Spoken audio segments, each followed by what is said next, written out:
Newsroom से आपके साथ मैं हूं अंजना ओम कश्यप। आज सबकी सुबह एक तस्वीर के साथ हुई और वो तस्वीर थी जब देश के प्रधानमंत्री ने आज कोवैक्सीन, जी हां, भारत बायोटेक द्वारा बनाए गए कोवैक्सीन का टीका लेकर एक नया संदेश देने की कोशिश की। हमारे साथ इस वक्त एक्सक्लूसिव आज तक पर देश के केंद्रीय स्वास्थ्य मंत्री डॉक्टर हर्षवर्धन जुड़ रहे हैं। डॉक्टर हर्षवर्धन जी, बहुत स्वागत आपका आज तक पर। आज सबकी सुबह इस तस्वीर के साथ हुई जिसमें प्रधानमंत्री नरेंद्र मोदी भारत बायोटेक के बनाए हुए कोवैक्सीन का टीका लेकर एक संदेश दे रहे थे। क्या है भ्रम और भरोसे का एंगल, इसी पर हम आपसे बात करेंगे। शुरुआत इसी सवाल के साथ, इस तस्वीर के जरिए क्या प्रधानमंत्री अगले राउंड की जो आज से वैक्सीनेशन की शुरुआत हुई है उसके लिए भरोसा जगाना चाहते थे? क्या बताएंगे आप आज के? और पीएम ने किसी को बताया नहीं, आपको तो पता होगा डॉक्टर साहब।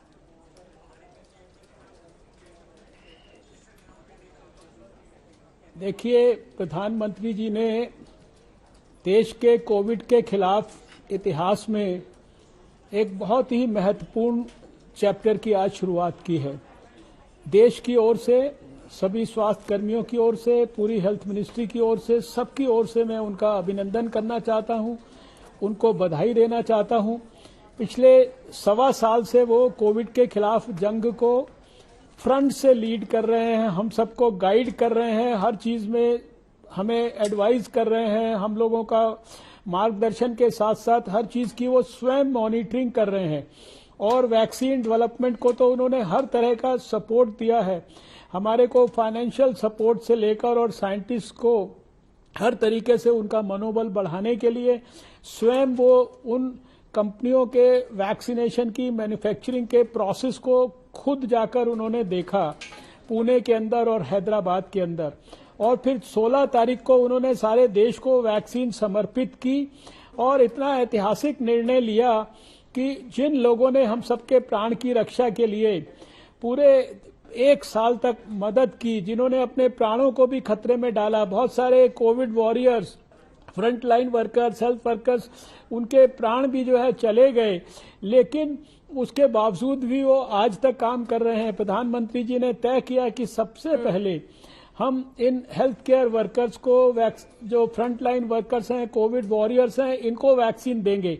और उन्होंने एक डिसिप्लिन्ड, अनुशासित और इंस्पिरेशन देने वाले सोल्जर की तरह 1 मार्च का इंतजार स्वयं किया। और जब 60 वर्ष से ऊपर के लोगों का वैक्सीनेशन शुरू हुआ तो देश के सामने लीडिंग फ्रॉम द फ्रंट और लीडिंग बाय एग्जाम्पल, ये उन्होंने जो है सारे देश के सामने एक आदर्श प्रस्तुत किया।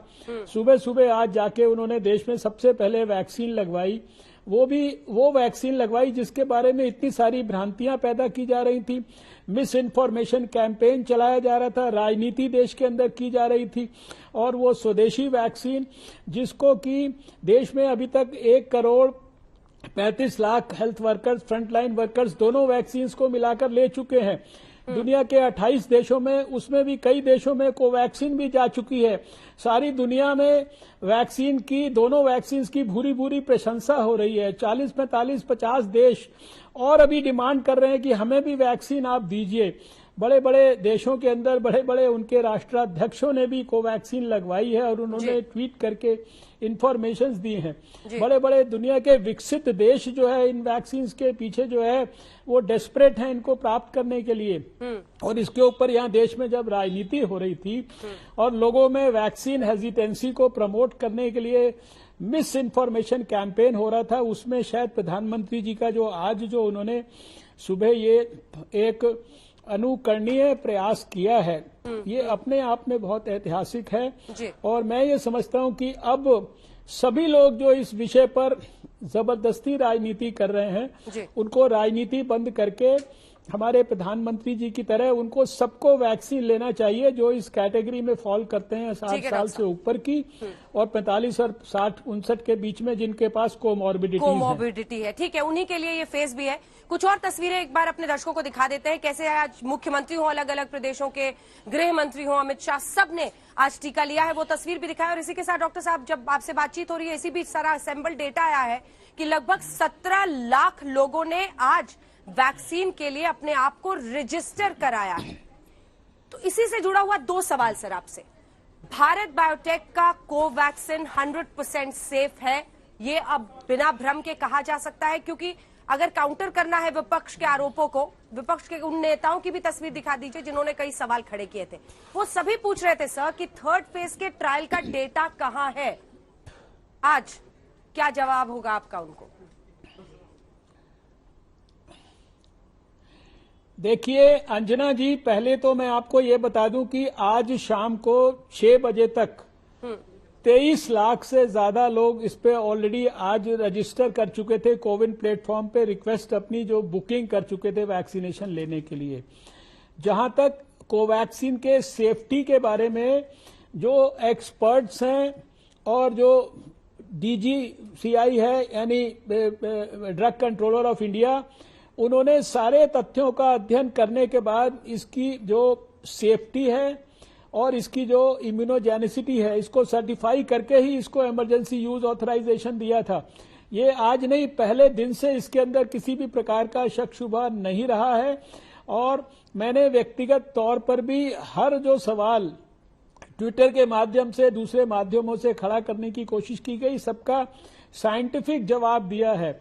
और इसमें किसी भी प्रकार का संदेह ना कभी था, ना है और ना ही होना चाहिए। और जो राजनीतिक कारणों से भी जिन्होंने संदेह पैदा किया, उन सबसे मेरी आज फिर से अपील है, हाथ जोड़ के विनम्र प्रार्थना है कि देश में बहुत सारे विषय हैं जिन पर सुबह से शाम तक राजनीति होती है। टेलीविजन चैनल पर सुबह से शाम तक वही खबरें रहती हैं।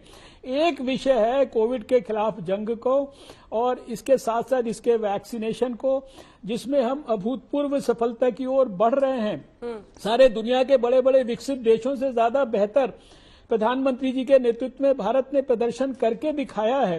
सारे दुनिया में भारत के प्रयासों की भूरी भूरी प्रशंसा हो रही है। विश्व स्वास्थ्य संगठन ने ऑन रिकॉर्ड भारत के एफर्ट्स की तारीफ की है। ऐसे में अब तो कम से कम इस बारे में राजनीति छोड़ देना चाहिए। मैं सारे देश के सभी राजनीतिज्ञों से, हर दल के पार्लियामेंट मेंबर से, मिनिस्टर से, चीफ मिनिस्टर से, MLA से, कॉर्पोरेटर से, पंचायत में चुने हुए सब लोगों से, इन सबसे विशेष रूप से आग्रह करना चाहता हूं कि आप अगर इस कैटेगरी में फॉल करते हैं, 60 साल से ऊपर की या 45 से 59 के अंदर बीमारी के साथ आप पीड़ित हैं, तो कृपया जल्दी से जल्दी अपना वैक्सीनेशन करा लीजिए। अब किसी राजनीति के चक्कर में मत पड़िए। ये आपकी सेफ्टी के लिए है, आपके परिवार की सेफ्टी के लिए है। आप कह रहे हैं कि बहुत अच्छे से ड्राइव चल रहा है सर, तो पहले फेज का जो टारगेट था उसके आधे पर हम क्यों अटक गए?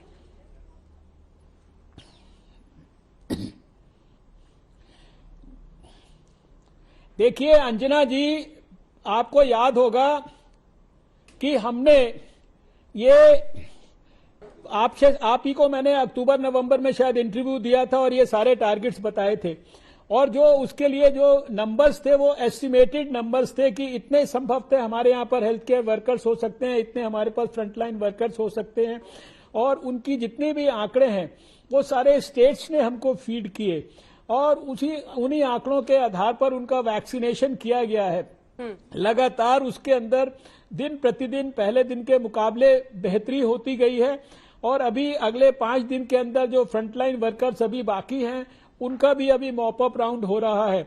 मैं ये समझता हूं कि मेजॉरिटी लोगों ने वैक्सीनेशन अपना करवाया है और जिन लोगों ने अभी तक भी नहीं करवाया किसी भी किस्म की वैक्सीन हेजिटेंसी के कारण, उनसे फिर से हम अपील करना चाहते हैं कि इसके बारे में किसी भी प्रकार का कोई संदेह ना रखें और अपना वैक्सीनेशन जरूर करा लें। विपक्ष के कई नेता ये सवाल खड़ा कर रहे हैं और ये सवाल मैं भी आपसे पूछूं। शक्ति सिंह गोहिल ने भी आज कहा है, वो कह रहे हैं कि जब हम विदेशों में भेज पा रहे हैं वैक्सीन, देश के अंदर हम मुफ्त करके आम लोगों के लिए वॉक इन वैक्सीनेशन मुमकिन क्यों नहीं करा देते जल्दी से। अब जबकि कई राज्यों में, सर महाराष्ट्र हो, केरल हो, कई जगहों पर नंबर्स बढ़ रहे हैं। डॉक्टर साहब,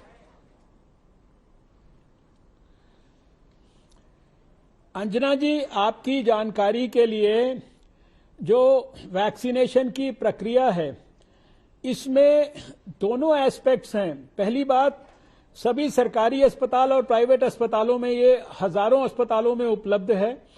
जो लोग प्राइवेट अस्पताल में जाना चाहते हैं वो वहां पर नॉमिनल पैसा देकर वैक्सीन ले सकते हैं, जो कि आप जानते हैं कि अधिकतर मैक्सिमम 250 रुपया है और सरकारी अस्पताल में ये पूरी तरह से फ्री है। सारे देश के लिए भारत सरकार ने वैक्सीन उपलब्ध कराई है और उसको खरीदा है, उसके लिए पैसा उपलब्ध कराया है हमारी फाइनेंस मिनिस्टर ने प्रधानमंत्री जी के मार्गदर्शन में। और ये जो वैक्सीन्स हैं ये स्टेट गवर्नमेंट्स को हम लोगों ने दिया है, स्टेट गवर्नमेंट्स के माध्यम से सरकारी और प्राइवेट अस्पतालों को ये दिया जा रहा है।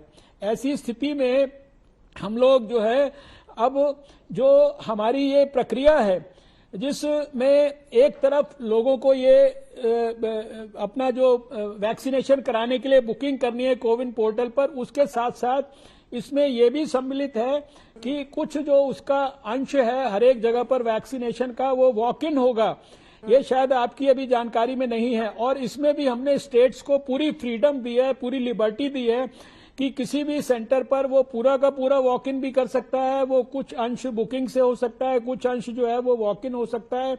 वहां की स्थिति, वहां की परिस्थिति और वहां जो जिस प्रकार के लोग रहते हैं उनकी क्या रिक्वायरमेंट्स हैं उसके हिसाब से स्टेट्स को पूरी फ्रीडम है और स्टेट्स को हमने सब प्रकार की जो हमारे जो स्टैंडर्ड ऑपरेटिंग प्रोसीजर्स इसके लिए बनाए गए हैं, बहुत डिटेल्ड गाइडलाइंस बनाई गई हैं, उन सबको जो है सब जगह पे आप हेल्थ मिनिस्ट्री की वेबसाइट पर दूसरे स्थानों पर उसका अध्ययन कर सकते हैं। इसलिए उसमें दोनों जो व्यवस्थाएं हैं वो उसके अंदर सम्मिलित हैं।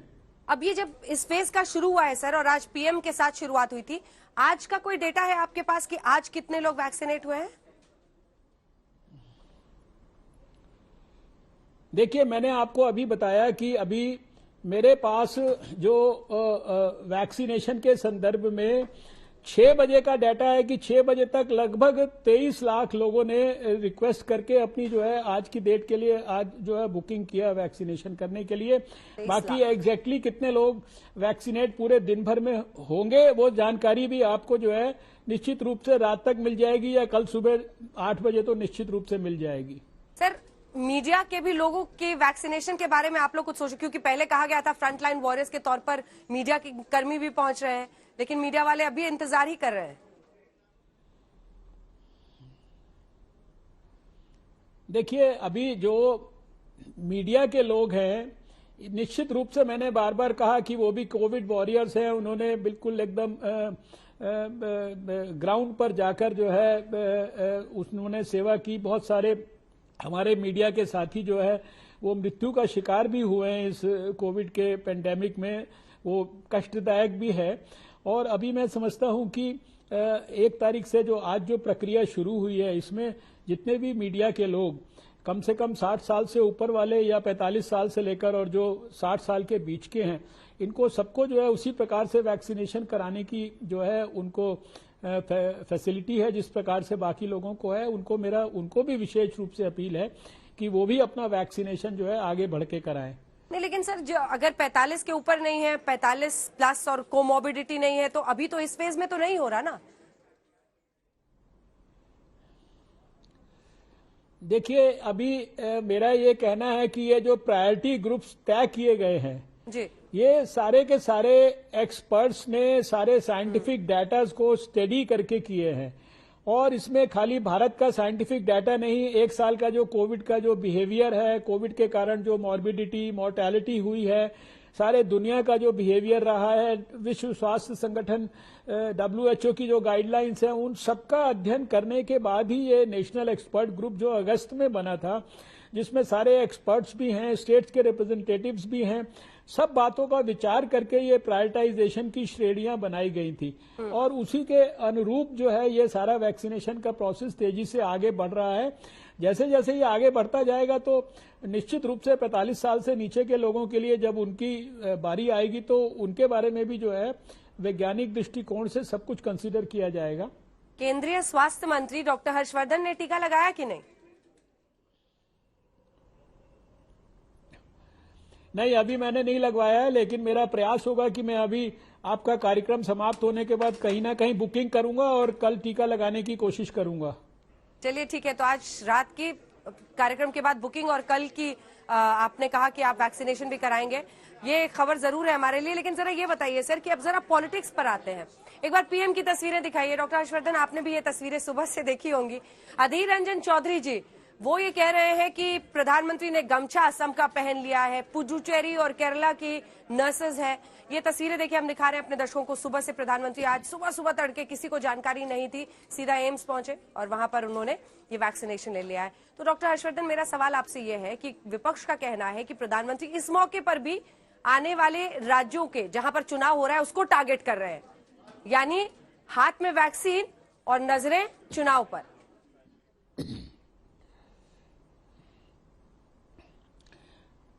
देखिए अंजना जी, विपक्ष जिस स्तर की बातें करता है और जिस तरह की अप्रोच वो लेता है इतने गंभीर और गहरे विषय के ऊपर, ये बहुत ही दुर्भाग्यपूर्ण है। अगर आप मुझसे सच पूछें तो ये सवाल एक प्रकार से जवाब देने लायक या कमेंट करने लायक भी नहीं है। अब मैं आपसे पूछना चाहता हूं, मैं पिछले 3 दिन में नागालैंड में, मणिपुर में था, वहां के लोगों ने मुझे जो है इस प्रकार का जो है वेशभूषा पहनाई, और मैं अभी तो मुझे यहाँ पर भी आके कई चीजें तो ऐसी अच्छी लगती हैं कि मैं दिल्ली में भी उनको पहन लूं। अब इस नर्सिस के बारे में आप बात कर रहे हैं, मैंने कम से कम 37-38 साल से जो है मैं ऐसे सर्जन प्रैक्टिस करता रहा। इतनी सारी नर्सिस ने मेरे पास काम किया, मेजॉरिटी उसमें केरल की होती थी, लेकिन हमने कभी ये नहीं सोचा कि कौन से प्रांत की हैं, कहाँ की हैं। केरल तो इतना बड़ा हब है हमारा नर्सिस का। तो इस तरह के विषयों पर भी और इस तरह की सोच रखना, इस तरह की सोच को पॉलिटिक्स में परिवर्तित करना, इसके ऊपर ऑब्जर्वेशंस कर देना और इतने बड़े बड़े निर्णय निकाल देना। अगर कोई गमछा किसी प्रकार का पहनने से अगर कोई चुनाव में असर होता हो तो हमारा सुझाव है कि वो लोग भी इस तरह का गमछा पहन लें। अगर उन्हें लगता है कि इसके कारण उनकी वहां पर सरकार बन सकती है तो उसके लिए तो उन्हें तो किसी ने रोका नहीं। लेकिन ये बहुत दुर्भाग्यपूर्ण है, बहुत ही, मैं समझता हूं कि राजनीति की, जैसे कहते हैं, उच्चतम कोटि की निकृष्टतम बात है ये। ठीक है सर, अगला सवाल पश्चिम बंगाल से है, क्योंकि चुनाव बाउंड स्टेट है। ममता बनर्जी कह रही हैं कि सौतेला व्यवहार हो रहा है, वो अपनी जनता को फ्री वैक्सीन देना चाहती थी, केंद्र सरकार उन्हें जानकारी और वैक्सीन नहीं मिली। इस पर बतौर केंद्रीय स्वास्थ्य मंत्री आपका क्या जवाब होगा?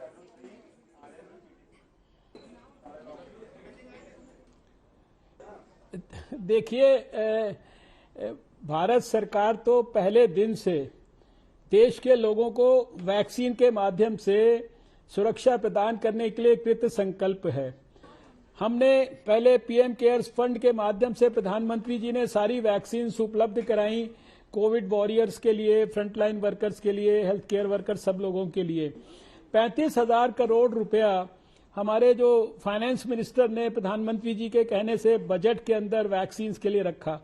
आज सारे देश के लिए वैक्सीन हम उपलब्ध करा रहे हैं, स्टेट गवर्नमेंट्स को दे रहे हैं, स्टेट गवर्नमेंट्स के माध्यम से सारे सरकारी प्राइवेट अस्पतालों को दे रहे हैं। अब इसके अंदर भी अगर कोई राजनीति वेस्ट बंगाल के अंदर वहां की लीडरशिप करती है और इस तरह की बयानबाजी करती है तो वो बयान तो हमको तो कम से कम समझ में नहीं आता। हमें तो वहां की जो सरकार है उसकी कोई भी राजनीतिक भाषा या बात जो है आज तक गले से उतरी नहीं है। चलिए अब बात जरा कर लेते हैं महाराष्ट्र, केरल और कुछ राज्यों की, जहां पर सबसे ज्यादा जितनी भी मौतें अब हो रही हैं डॉक्टर साहब, इन राज्यों में हो रही हैं। क्या वजह है? क्योंकि काफी हद तक एक वक्त पर लगा कि हम लोगों ने नियंत्रण की तरफ कम से कम हम बढ़ रहे हैं, लेकिन ये फिर से यहाँ पर अगर बेलगाम होकर ये आंकड़े बढ़ रहे हैं, किस वजह से है? क्या संकेत है? कहां पर कमी है? कहां पर ध्यान देने की जरूरत है? या ये एक नेचुरल प्रोसेस का हिस्सा है? और कब तक हम ये उम्मीद रखें कि फिर से स्थिति इन जगहों पर नियंत्रित हो पाएगी, और वजह क्या है?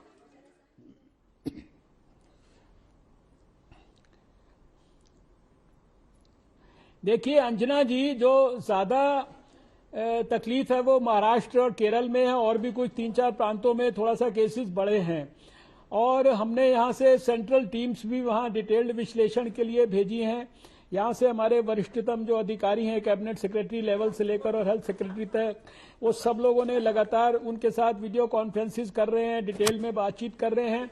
उनको जो जो कुछ एक्सपर्ट्स की दृष्टि से एडवाइस हो सकता है वो दिया जा रहा है। और हमने उनको कहा है कि कोविड एप्रोप्रिएट बिहेवियर में किसी प्रकार की कोताही ना हो। जो बड़ी संख्या में टेस्ट करने का काम है, टेस्ट, ट्रैक और ट्रीट करने का काम है, इसमें कोई ढील नहीं होनी चाहिए।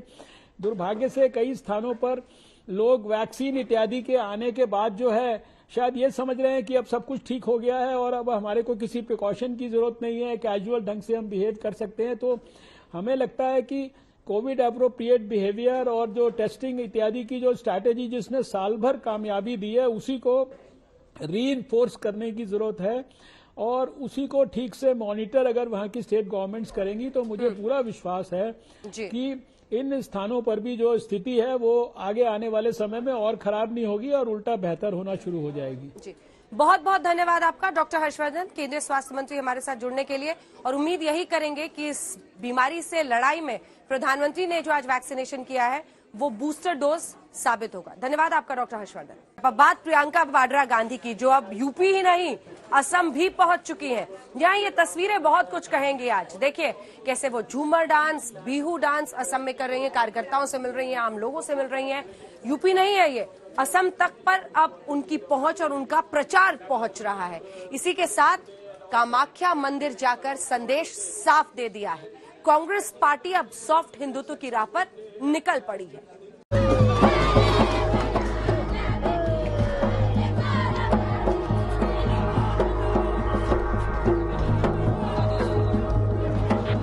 विधानसभा चुनाव की तारीखों के ऐलान के बाद प्रियंका गांधी असम पहुंची तो कांग्रेस की पॉलिटिक्स थिरकने लगी।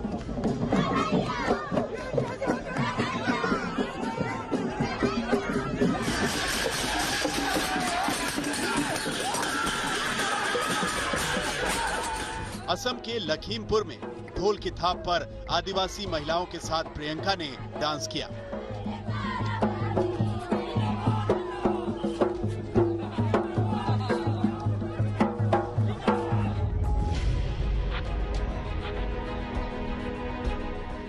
प्रियंका कांग्रेस के सॉफ्ट हिंदुत्व के एजेंडे के साथ असम पहुंची थी। दौरे की शुरुआत उन्होंने नीलांचल हिल्स स्थित मां कामाख्या शक्तिपीठ के दर्शन के साथ की।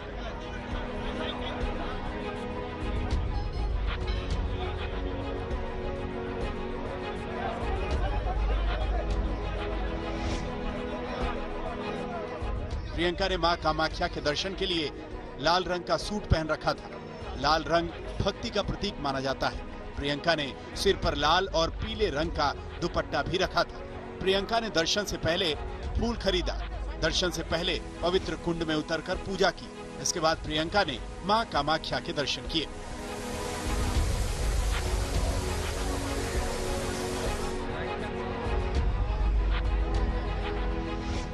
दल बल के साथ कामाख्या मंदिर में पूजा करने के बाद प्रियंका ने कहा कि कुछ दिनों से वो यहाँ आना चाहती थी। उन्होंने असम के लोगों की खुशहाली के लिए पूजा की। मैं यहाँ बहुत समय से आना चाह रही हूँ, कुछ सालों से मैं आना चाह रही थी, तो मैं आज बहुत खुश हूँ कि मैं आज यहाँ आ पाई। मेरी ख्वाहिश थी और मैंने माँ का आशीर्वाद मांगा, खास तौर से असम के लोगों के लिए आशीर्वाद मांगा कि खुश रहें, खुशहाल रहे आपका प्रदेश। पत्रकारों ने जब असम के विधानसभा चुनाव के बारे में पूछा तो पहले प्रियंका ने मंदिर में पॉलिटिक्स की बातें न करने की दुहाई दी, फिर अपना इरादा भी दिखा दिया।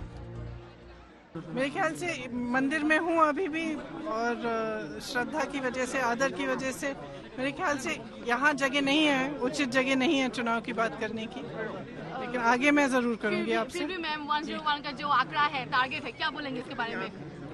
आशा ये है कि हम अच्छा परफॉर्म करेंगे चुनाव में। और हमारे सारे कार्यकर्ता बहुत काम कर रहे हैं, लोगों के बीच जा रहे हैं, बहुत मजबूती से काम कर रहे हैं।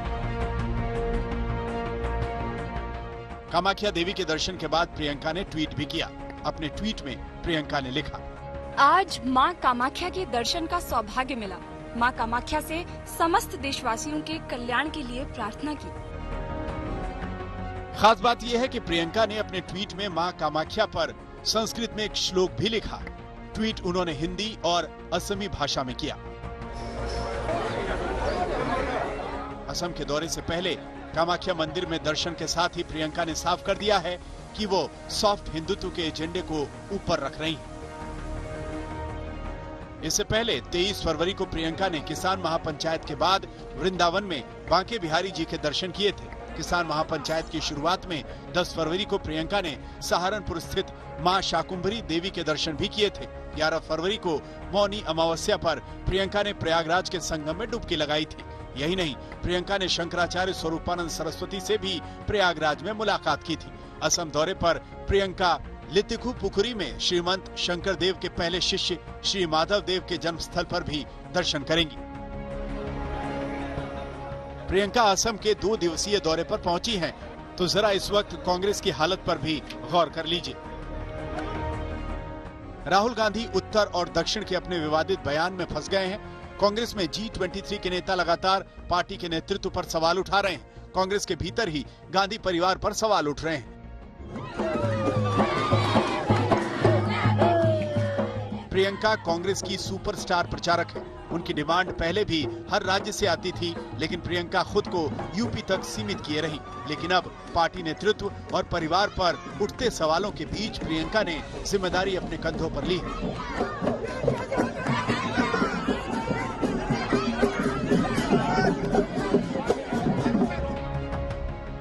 प्रियंका यूपी की सरहदों से पार असम पहुंच गईं, मां कामाख्या के दर्शन किए।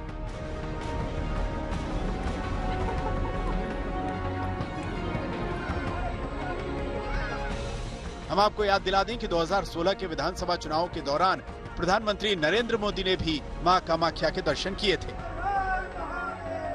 हेमंत नाथ, गुवाहाटी, आज तक। तो प्रियंका वाड्रा गांधी कामाख्या देवी, जहां मां कामाख्या देवी के मंदिर में जाकर सॉफ्ट हिंदुत्व का अपना एजेंडा सामने रख रही, तो दूसरी तरफ बीजेपी अध्यक्ष जेपी नड्डा पहुंचे बनारस, काशी विश्वनाथ के दरबार में हाजिरी लगाने के, और उसके बाद काशी के जो दरबार कहे जाते हैं, बाबा भैरव के भी मंदिर में वो पहुंचे दर्शन करने।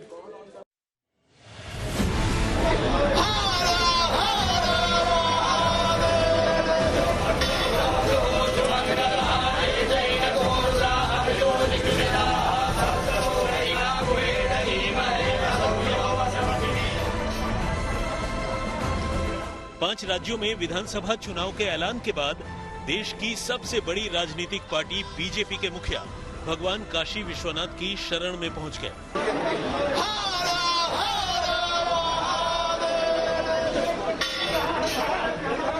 जेपी नड्डा दलबल के साथ बाबा विश्वनाथ मंदिर में पहुंचे थे, जहां उन्होंने बाबा का दुग्धाभिषेक और जलाभिषेक किया।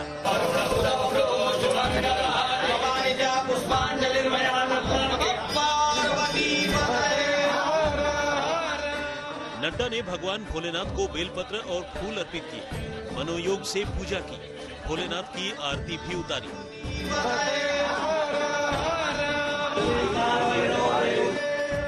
बाबा विश्वनाथ का आशीर्वाद लेने के बाद नड्डा ने काशी के कोतवाल काल भैरव के दरबार में पहुंचकर दर्शन किया।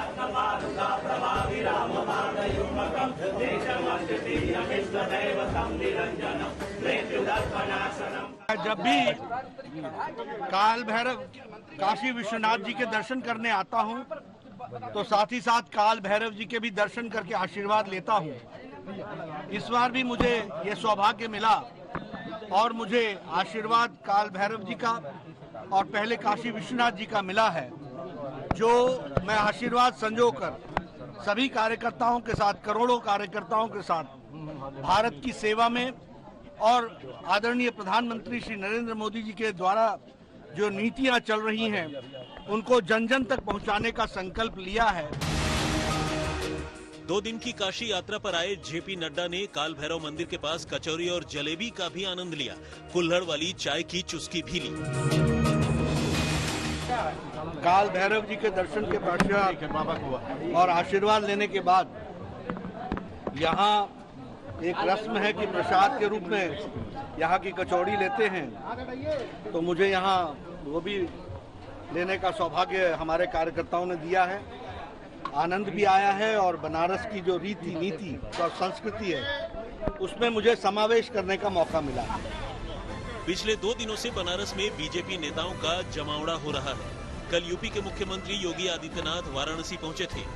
केंद्रीय मंत्री स्मृति ईरानी भी बनारस में थी और आज जेपी नड्डा ने बाबा विश्वनाथ के दरबार में हाजिरी लगाई। सतगुरु रविदास शक्ति। इससे पहले 27 फरवरी को कांग्रेस नेता प्रियंका गांधी वाड्रा रविदास जयंती के मौके पर वाराणसी पहुंची थी। प्रियंका ने संत रविदास मंदिर में उनकी मूर्ति के सामने हाथ जोड़े, माथा भी टेका। रविदासी तो बीजेपी और कांग्रेस भक्ति की शक्ति परख रहे हैं, तो दूसरी तरफ पश्चिम बंगाल में बुआ और बेटी की कैसे लड़ाई छिड़ गई है, पोस्टर वॉर के जरिए आपको जरा बताते हैं। दरअसल बीजेपी कार्यकर्ता की 85 साल की बुजुर्ग मां की पिटाई की खबर के बाद ये बवाल बड़ा हो गया है। उसके पोस्टर्स लगा दिए हैं उस मां के, पूरे कोलकाता में बीजेपी ने। और पूछे क्या ये बंगाल की बेटी नहीं है?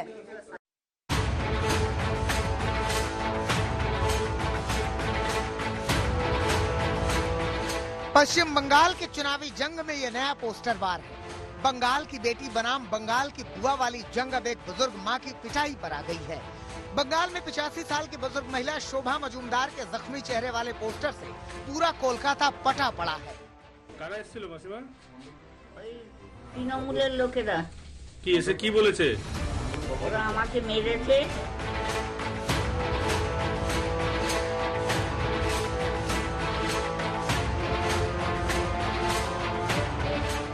कोलकाता की सड़कों पर एक तरफ ममता बनर्जी के पोस्टर लगे हुए हैं जिनमें लिखा है बंगाल अपनी बेटी को चाहता है, तो वहीं शोभा मजूमदार के पोस्टर पर लिखा है कि क्या ये बंगाल की बेटी नहीं है।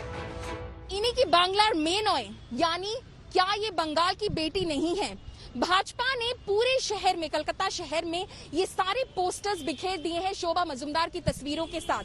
शोभा मजूमदार एक 85 साल की बूढ़ी महिला है जिनके बेटे भाजपा के कार्यकर्ता है गोपाल मजूमदार।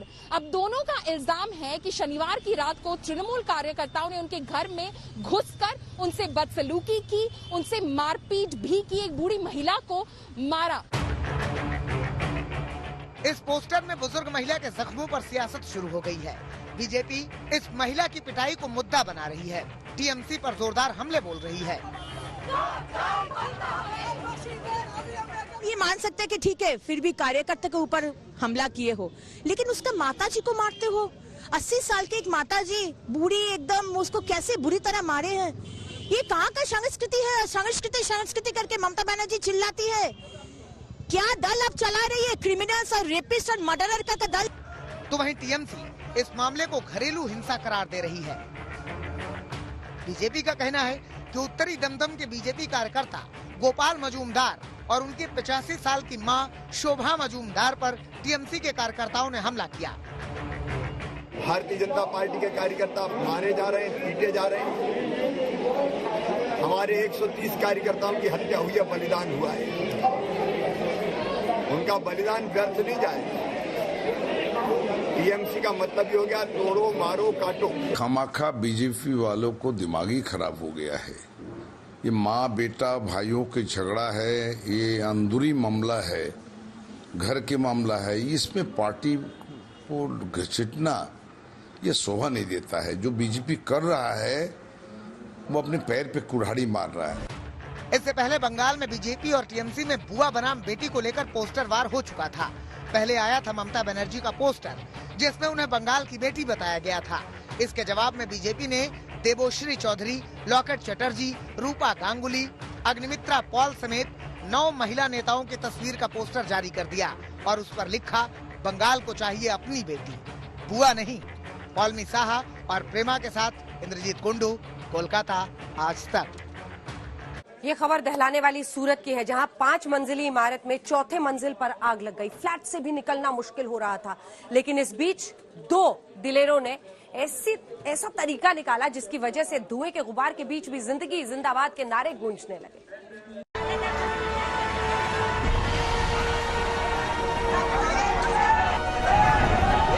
आग की लपटें,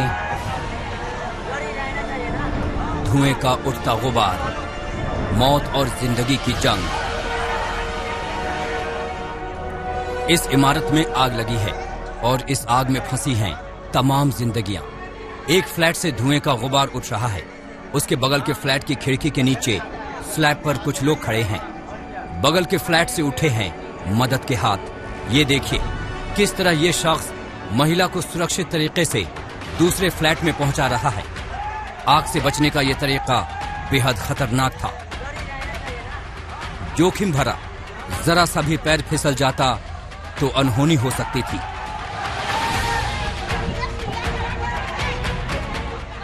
लेकिन इसके सर पर तो मौत मंडरा ही रही थी। लेकिन थोड़ी सूझबूझ और थोड़ा रिस्क लेकर कम से कम 5 लोगों की इस तरह से जान बचाई गई।